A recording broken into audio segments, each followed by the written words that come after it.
এবার আমার এখানটায় দেওয়া আছে কি, নাম দেওয়া আছে এবং তাদের জেন্ডার দেওয়া আছে।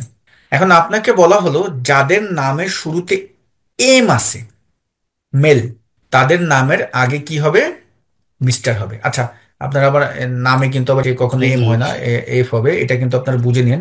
সবই কাল্পনিক, আবার অনেকে আছে ওকে। ভুল ধরে। এটা সবই কাল্পনিক ডেটা। তো আমরা চাচ্ছি এখানে যখন এম হবে, এম হলে এই নামের আগে মিস্টার হবে। যখন এফ হবে, এফ হলে এফ নামের আগে মিস উঠবে। এই লেখাটা আমরা চাচ্ছি। তাহলে এখানে কন্ডিশন কয়টা? কন্ডিশন কিন্তু একটা না, দুটো। কন্ডিশন দুইটা। হলো দুইটা। তাহলে আমাকে এখানে কন্ডিশনাল ফরম্যাটিং অ্যাপ্লাই করতে হবে দুইবার। দুবার।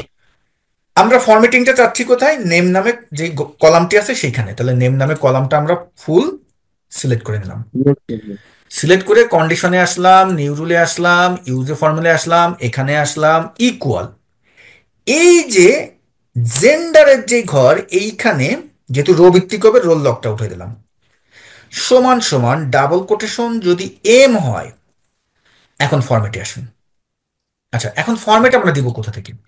আমরা প্রথম 2 নম্বর বা 3 নম্বর ক্লাসে কিন্তু শিখছিলাম যে নামের আগে পরে কোনো কিছু যদি লিখতে চান সেটা কোন জায়গায় থাকে। এখানের কোন জায়গায় আছে বলেন তো? এখানের কোথায় আছে?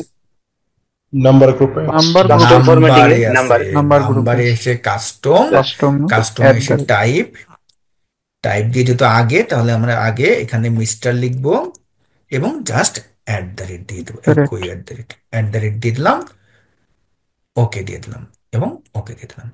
এখন দেখুন তো, যারা যারা এম আছে তাদের নামের আগে কি মিস্টার চলে আসছে?